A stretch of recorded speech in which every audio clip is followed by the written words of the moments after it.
The Paul Wells Show is made possible by McGill University's Max Bell School of Public Policy, where I'm a senior fellow.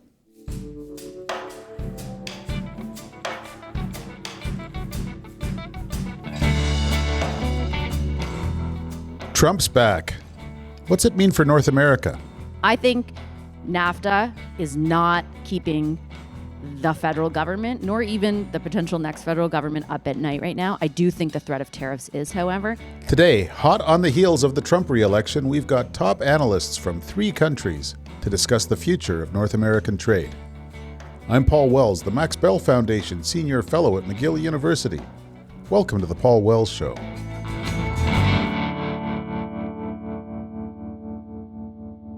This week we've got a special episode of the podcast recorded live at the 2024 North American Manufacturing Conference. Just 2 weeks after the U.S. presidential election, industry executives from Mexico, Canada, and the United States gathered at the Chateau Laurier Hotel in Ottawa to consider what a second Trump presidency might mean for trade, and tariffs, and NAFTA. Now we're bringing that talk to you as an episode of this podcast. The timing could hardly be better. On Monday night, Trump said on Truth Social that he'll launch his second presidency with a 25% tariff on all imports from Mexico and Canada. That would be devastating for the entire Canadian economy. There could be much more trouble where that came from. In the campaign, Trump promised mass deportations of undocumented immigrants, and the treaty that replaced NAFTA could be up for renegotiation in just over a year.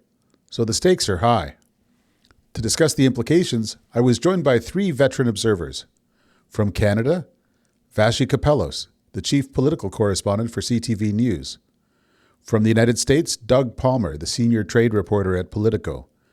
And from Mexico, Enrique de Madrid, an author, newspaper columnist, and former member of the Mexican Chamber of Deputies. The guy on the stage before us was Canada's Industry Minister, François-Philippe Champagne. He sure was popular with the visiting Mexican business delegation. Other Canadian politicians might not be. Doug Ford has been talking about kicking Mexico out of whatever we're calling NAFTA these days. That's getting noticed. Enrique on our panel was talking about Ford before I asked. It's going to be a stormy 4 years, but we got a good start on it with this panel. I think I'm going to begin by talking about prospects for NAFTA in the next 2 years leading up to the renegotiation deadline and beyond. And I think, because he's closest to the epicenter of recent events, I'm going to begin by asking Doug Palmer, the senior trade reporter for Politico. Doug, what signs have you seen for the future of NAFTA in the months leading up to the election and in the 2 weeks since the election? Well, thanks, Paul, and thanks to everyone for having me here today. Last month in Detroit, President-elect Trump gave a speech where he sort of talked about the USMCA process, and he sort of put people on notice if they weren't already expecting it, that he's going to begin the review process, once he takes office. And I wrote down his quote. He says, "Oh, I'm going to have a lot of fun." So, I think that's the way you guys should approach this, as, a fun opportunity to once again rewrite the rules of trade for North America. Trump is very proud of the USMCA. I mean, he talks about NAFTA as the worst agreement ever. He refers to the USMCA as, the greatest ever, or words to that effect. So I think people think that he's going to use the review mechanism, but he's not going to threaten to withdraw from an agreement that, basically is his baby. Still, there's a lot of anxiety exactly over what the review process is going to entail. It's important to remember that the USMCA is sort of a unique agreement in that it has a 16-year term of life, and that if nothing were to happen, it would just expire after 16 years and go away.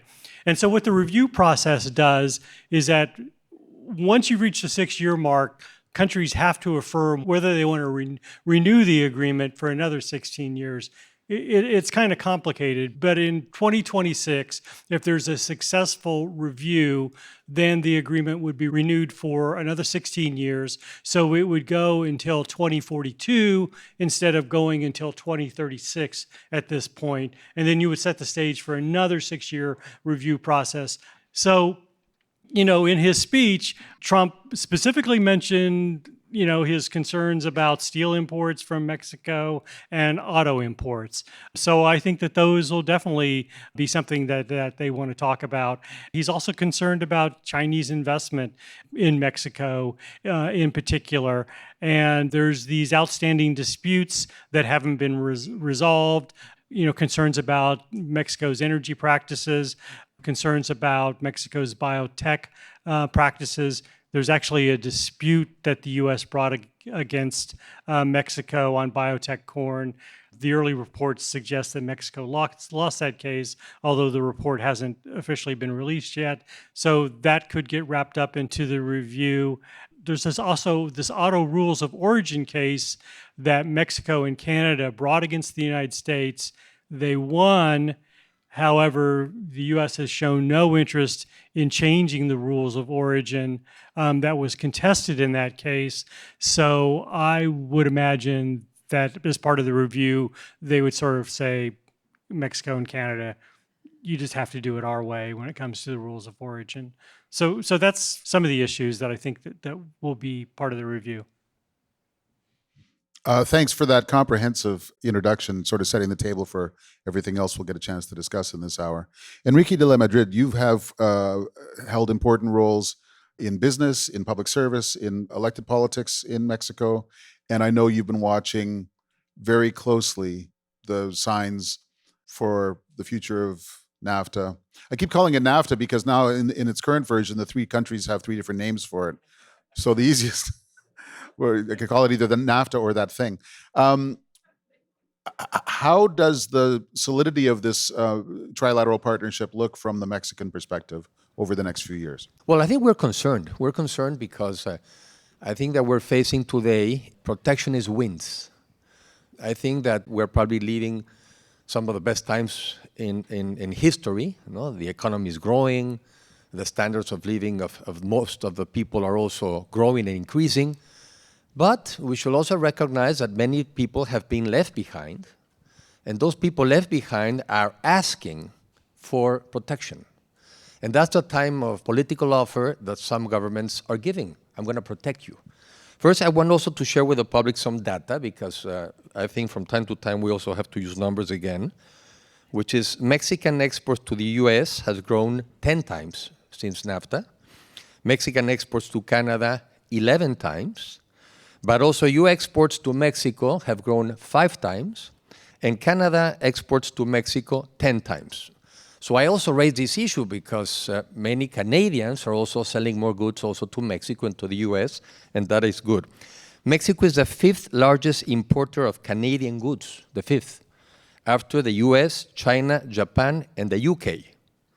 And Mexico buys from the U.S. more than all the Eurozone. And we also buy more than Japan, than South Korea, than Taiwan, than Singapore and Hong Kong together. So that's the size of the trade that we're facing. And Mexico, just one more data, Mexico is the largest exporter market for 6 states in the United States, the second for 21 states, and the third for 6 states. So this is the level of interdependency that we have among us. Nonetheless, we have to be much more empathetic that many people are being left behind, and especially in the manufacturing sector, many people are losing their jobs. And we were talking before this meeting, why is that happening? Because in almost any sector in the economy today, you need less people to do more things. I remember in agriculture, this was a discussion in agriculture many years ago. And now you can produce more corn and more wheat and more soy every time with less people. And the same thing is happening in manufacture. So what is happening is that these sectors are demanding protection from the governments, and many governments are saying, I'll protect you, because it's also the easy way to do things. Instead of changing policies, instead of improving education, instead of probably supporting some other sector of the economy, it's much easier to say, I'll put a tariff. I do not deny that there might be some potential trade partners that do unfair trade. I do not deny that. I think that it can happen, and that should be tackled. But I also think that it is an argument when certain sectors are not so competitive to start to look for protection, and that is what worries me, that it is the easy way out. So yes, we're worried. We're worried because many of the comments that come from the future government are related to Mexico. No, we're going to be putting taxes into your exports, and that already happened. And what is happening is that the U.S. government lately, or at least not in the recent administration, the previous one, starts to mix themes. If you do not fix migration, then I will put you tariffs. Come on, it's two different themes. But from the point of view of the U.S. government, they will mix them. No? I want migration to be controlled, so I will use trade. And so I think it's very worrisome. And I think it's always better to be prepared for the worst and then expect the best to happen. But we're worried. I think we're worried about this trend of using tariffs to solve inefficiencies and also to solve other problems. Before I go to Vassy, I want to follow up, Enrique. You make a good case based on mutual interest for continuing these trade relationships and for keeping separate files separate. Is that a case that Mexico is currently able to make with the incoming administration? And will it have Washington's ear after January 20th? Well, I don't know if we're going to be capable of making the case, but if they want to mix things together, then we should use the same argument and say, for example, we will not be able to fix migration unless we have an economy that grows much more. I remember these were the arguments of President Salinas in the 1990s, when he used to say, we rather export goods and services than people. And that's the case. If our economy is not able to grow more, the only thing that will grow more is people trying to get into the U.S. No? So I think we would rather have each theme dealt in a separate way, but if they want to put it together, we can deal with the theme together, because they're really tied. Migration, the issues of drugs, our economies working together, there are issues that are really interrelated. But we're convinced that NAFTA, as I agree, NAFTA, the word to use, is the best deal that we can preserve for North America to be the strongest region in the world and for the well-being of our populations. But as Jay said, we have to know how to tell the story, because this story is not bought by everyone. This is not bought by many regions, by many people, by the general consumer, and sometimes by our own governments. So we should know how to tell the story. Thanks so much, Enrique, for those remarks. This might be one of the few rooms in Ottawa where I need to introduce Vassy Kapelos, because we have so many Mexican and American visitors. Our Canadian guests know that she's one of the hardest working women in the news business, that her radio show, her nightly politics show on TV, and her weekend Week in Review show are all appointment listening and viewing. Vassy, we've got a complicating factor as we head into dealing with this new administration, which is that the Canadian government is not very popular with Canadian voters, and perhaps even less popular with the incoming Trump cabinet. And the Prime Minister's chief rival, Pierre Poilievre, is much closer to the Trump government on some issues. But I don't want to steal your thunder. Vassy, what can Canadians look forward to over the next couple of years? Well, I think I'll just start off by jumping off on that point. I think when we're talking about how worrisome renegotiating NAFTA might be in 2026, we have to say it might not be this government doing the negotiating.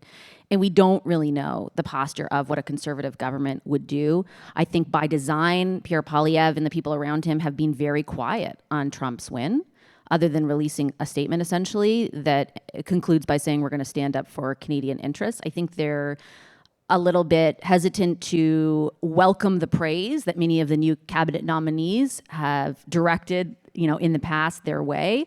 I think they're cognizant of all of that, but we don't essentially know the kind of posture they would take in those negotiations, to what degree they would reject protectionism or embrace it. I think all of that is a big question mark. I also think, though, At this juncture, NAFTA is not the primary concern for the Canadian government, whether it be this one or a different one.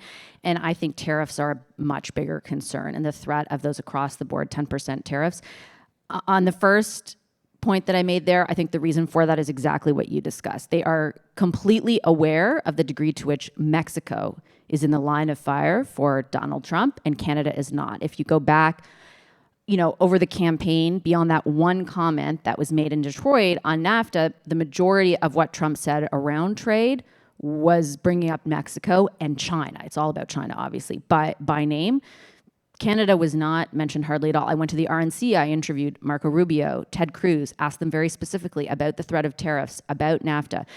Both of them reiterated in multiple instances how much of a friend and an ally Canada was, and flipped the script almost immediately to Mexico. So that was in July, and that was already the narrative that was emerging.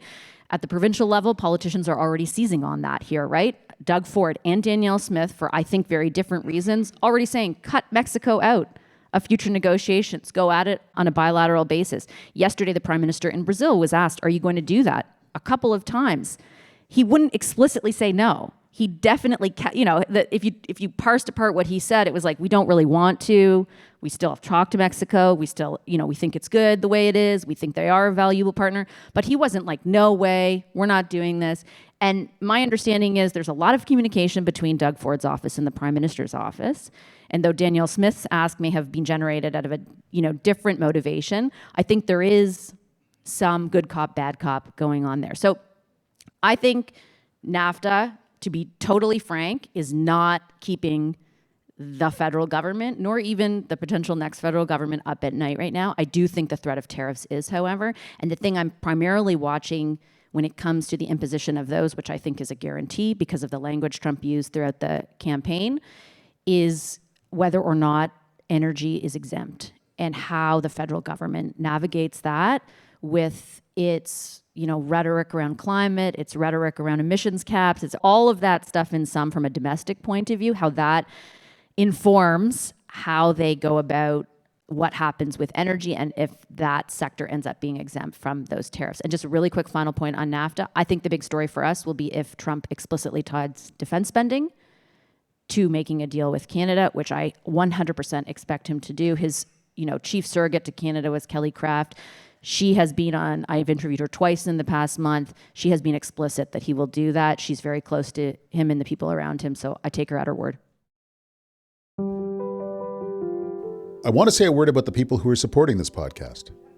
McGill University's Max Bell School of Public Policy is committed to the research, teaching, public outreach, and practical advocacy of sound public policy, grounded in a solid understanding of the overall policy process, with all its imperfections and limitations. With their one-year intensive Master of Public Policy program, they teach a principle-based design of policy solutions to important problems. Learn more at mcgill.ca/maxbellschool.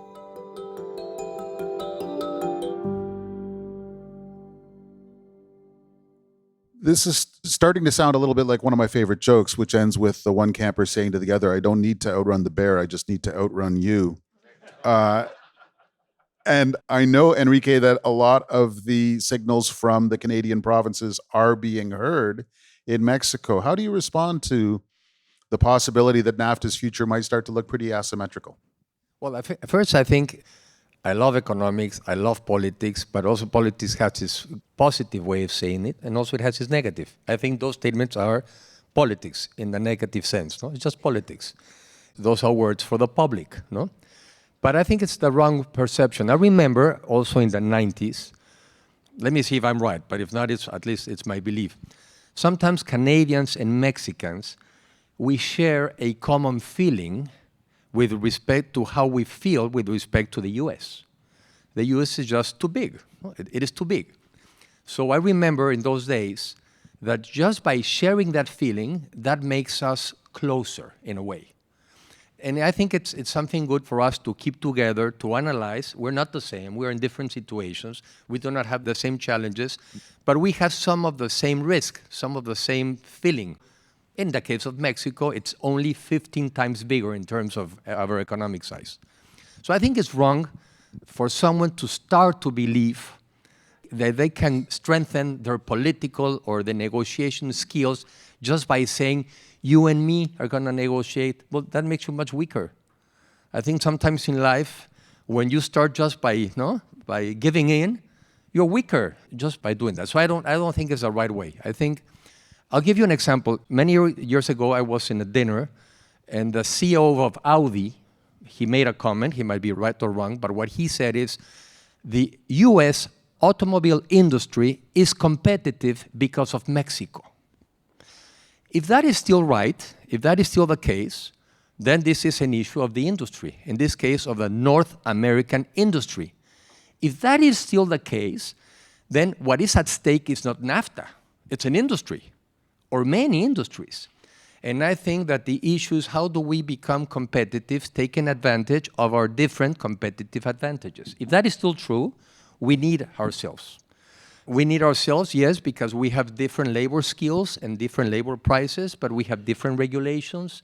We are now this region, probably the only self-sufficient energy region in the world. So if we really need each other, we have to work together with the same ideas. Let me give you again some numbers when people say, well, NAFTA is really terrible and what is happening to our economy. Well, in the case of the manufacturing output of the US, it has doubled. From 97 to 2024, the manufacturing output doubled. Nonetheless, its participation of GDP has decreased from 16% to close to 10%. And also the people hired in the manufacturing sector peaked in 1980 with 20 million people, and now from what I heard from this presentation, now it's only 14. The case of Canada is not the same. In the case of Canada, it seems that the manufacturing output peaked in the year 2012. Also, its participation of GDP has also decreased to 9%, and I suppose, I do not have the numbers, that the number of people has decreased. But that is not trade. That is productivity. That is digitalization. That is automatization. So what I want to say is, this sector is tremendously strong for all of our economies, but it is the rule of law that every day we want to be using less people to produce more goods. That's a fact. And that is not trade to be blamed. So what we need to do in our economies, and this sector has to do it, we have to tell the story. Because again, it's going to be very easy to blame the manufacturing sector for reducing people. One more comment. I cannot just escape from saying this. I do not have the numbers, but if there's a risk of putting some tariffs with respect to certain imports of Mexican goods coming from Mexico, are they going to be importing putting tariffs into Mexico, or they're going to be putting tariffs into U.S. companies trying to bring goods into the U.S.? That's a question. I've heard, I do not know, and if I knew, I wouldn't say the name, but I know that some automobile industries in the U.S., half of their cars, or a significant numbers of their cars, are made in China. And then they just put the brand of the American company. If they put tariffs into those Chinese goods, are they really putting taxes into China, or they're putting taxes into the American goods? Those are things that should be told to the US government, because I suppose that many of those things are not even known. Let's pivot to tariffs. Doug Palmer, Vassy says the tariffs are the real game. There's all kinds of reasons why that would be the case. No country needs to negotiate their tariffs with anyone else. They can implement them in agile and preferential fashion. And the crucial question for Canada for the last decade is, will Canada be inside or outside of a Fortress America built around tariffs? What, Doug, are you hearing about the incoming administration's potential tariff policy? Well, I mean, I think honestly, there's a lot of uncertainty over what the Trump administration is going to do. I mean, obviously, President-elect Trump talked a lot about tariffs on the campaign trail. He talked about a universal baseline tariff of like 10 or 20%. The exact figure would vary depending on the day. He talked about putting a tariff of up to 60% on China. He talked about putting 1,000% tariffs on electric vehicles from Mexico. So, you know, he throws around a lot of numbers. But, it's still not really clear what exactly he's going to do. And whether he's going to try to do this unilaterally.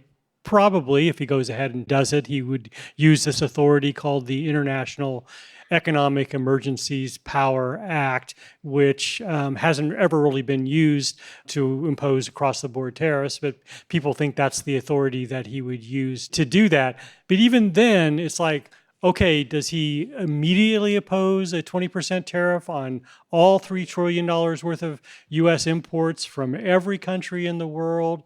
Or does he sort of say like, well, this is my intention. We're going to study it for the next 90 days and then gradually move towards doing that, sort of allowing the opportunity for countries to come in and say, please, Mr. President, put tariffs on another guy, but not us. And here's what we're willing to do. I mean, he loves tariffs, but he loves to make deals too. So you have both of those impulses going on there. But, they're also talking about using tariffs as an offset because they want to renew these Trump tax cuts from 2017 that expire next year. So people look at tariffs as a potential revenue source there. And there's all sorts of implications around that because, if the tariffs are part of the law, they're arguably harder to remove than if they're part of an executive order. I mean, I said that I don't think that Trump wants to withdraw from the USMCA. I mean, he could violate it because he's never said that we're going to, carve out a tariff exemption for free trade partners like Canada and Mexico. And if he does kind of like use this threat to pressure Mexico on migration, by threatening them with a 25% or 50% or 75% tariff, I mean, that would obviously be a violation of the USMCA itself. So, he says a lot of stuff.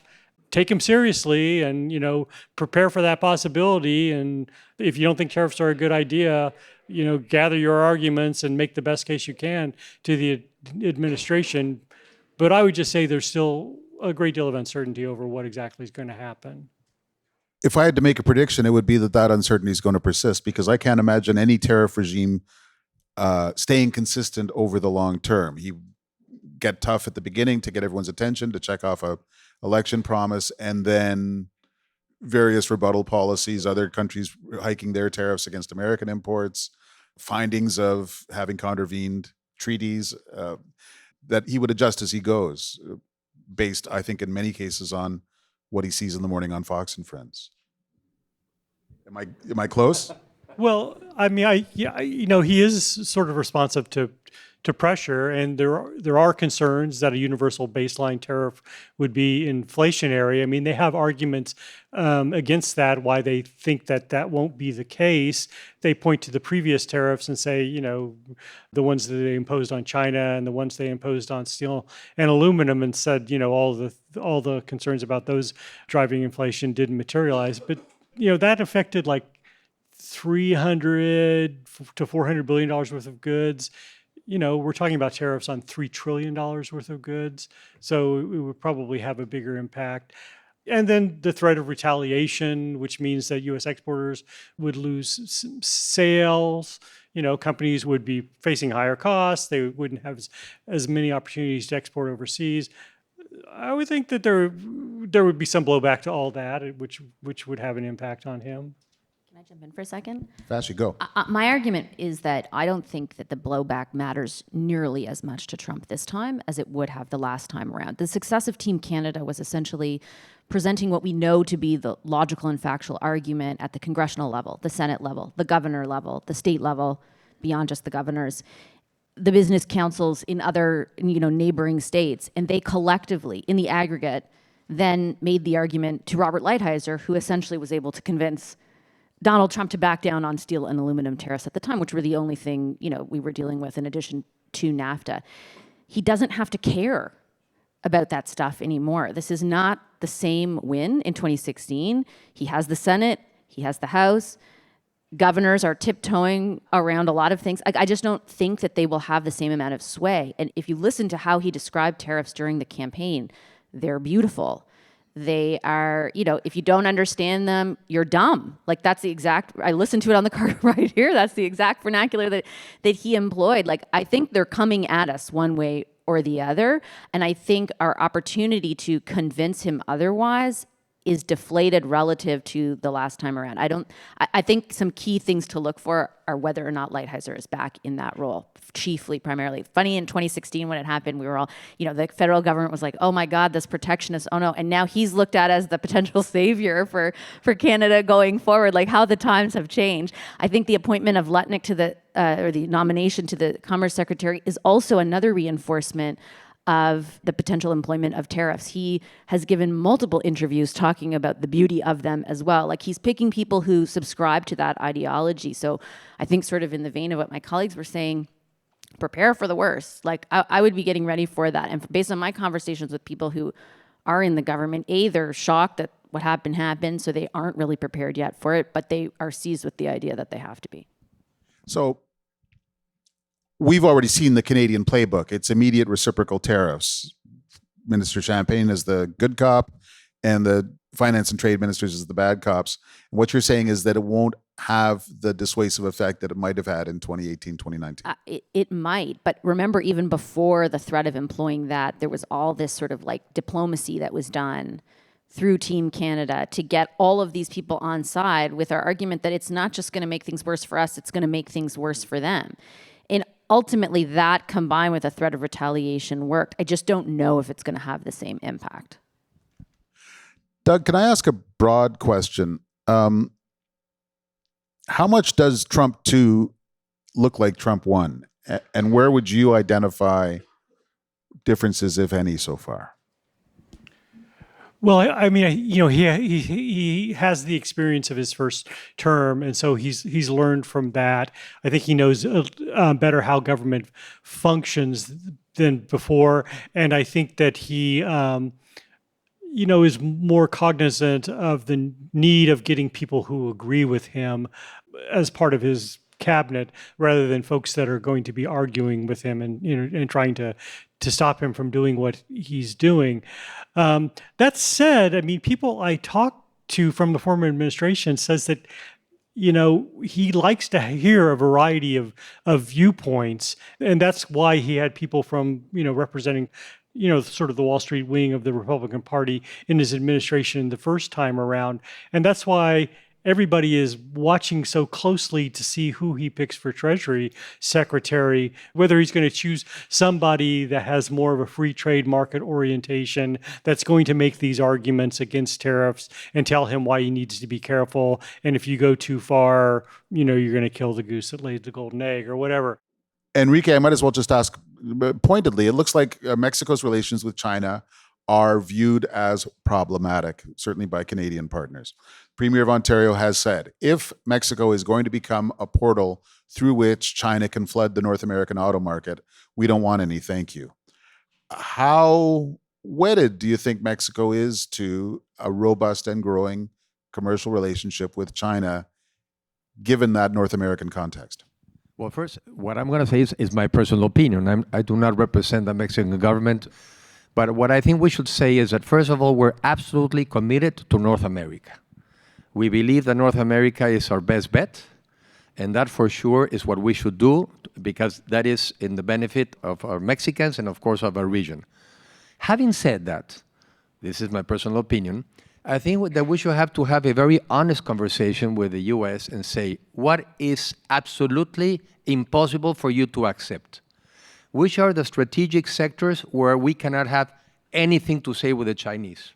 And of course, if it's possible, explain why, no? And explain, please explain. Security, yes. Economic security, yes. But that is a complicated concept. In Mexico today, our actual government and last government has used the argument of security to get military involved in the construction of ports, trains, airports, whatever. So security is too broad of a concept. Having said that, we would like to have some kind of relationship with China. Why not? I will not reveal the name, but someone, my neighbor yesterday, from a local state of Mexico, he told me, that many of the suppliers that have come into our state from China, They have been suggested or presented by U.S. firms for them to come into Mexico. Tesla, for example, has told us, this is our supplier that we would like you to have in Mexico. So it becomes a complicated conversation when so many of those suppliers are suppliers that have been working for good reasons with the U.S. companies. Let me just share with you something that I learned yesterday from ChatGPT. No? And I ask precisely this question. Give me a recent historic example where protectionist measures were implemented, taxes on imports were raised, and that had started a trade war, and where the consequences were the reduction of the economy and more unemployment. That was a question to ChatGPT. And you know it takes a long time, no? Like 5 seconds. And the answer was Smoot-Hawley Tariff Act, 1930s. It is believed to have contributed to the Great Depression. In those days, the sector was not manufacturing. In those days, the sector was agriculture. In the US Congress, they imposed taxes to 20,000 imported goods. A very solid partner of the US in those days, Canada, raised tariffs against the US. Of course, there was retaliation. The reduction of US exports were 61% from 1929 to 1933. So history is only 100 days back. And I don't know if it happens to you, but I have the impression that we're living the 1920s again in so many things, in the lack of democracy, in the lack of respect for human rights, in the lack of respect for the rule of law. So for me, I rather prepare for the worst, expecting the best to happen. Vassy, while we're talking politics, as you and I both know, some liberals have been kind of half hoping all year that Donald Trump would get elected, because then they could run against Trump while they're running against Pierre Poilievre in the federal election next year. How do you think that is working out? That's a loaded question. I mean, they've stopped doing that, so that tells you what you need to know about how well it was working out. I think it's an incredibly dangerous strategy to employ at this point with so much on the line, and I think that's why we've seen... So they primarily employed it during the debate around a free trade deal with Ukraine, in which the conservatives said they would vote against it because of its language around a carbon tax or a price on carbon. And then that really prompted the liberals in particular to go after them, saying, well, that's a MAGA way of looking at things. You're doing this actually because of the MAGA opposition to Ukraine. And that's the only blip the conservatives have ever had in any polling in the last year. It was a tiny blip, though. And since then, there's barely been any discussion about it, and they stopped. Ever since they formed Team Canada in January at their cabinet retreat in Montreal, they stopped doing as much of it. It's going to be interesting to see whether that changes in the campaign environment.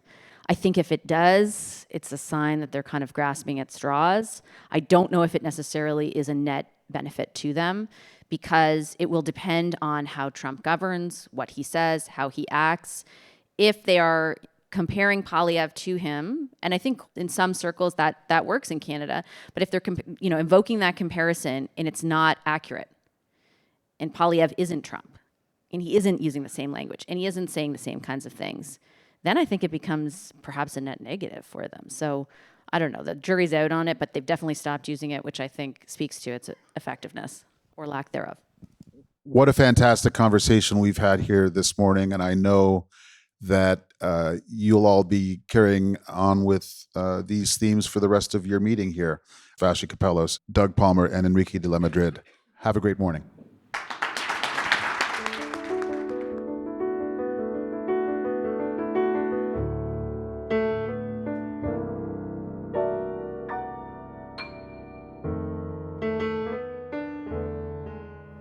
Thanks for listening to The Paul Wells Show. The Paul Wells Show is produced by Antica and supported by McGill University's Max Bell School of Public Policy. I want to give special thanks this week to Canadian manufacturers and exporters who invited me to run this panel at the North American Manufacturing Conference. My producer is Kevin Sexton. Our executive producer is Stuart Cox. Laura Reguer is Antica's head of audio. Kevin Bright wrote the theme music, and Andy Milne arranged Kevin's tune for the closing theme. If you subscribe to my Substack, you can get bonus content for this show, as well as access to my newsletter. You can do all of that at paulwells.substack.com. If you're enjoying this show, give us a good rating on your podcast app. It helps spread the word. We'll be back next Wednesday.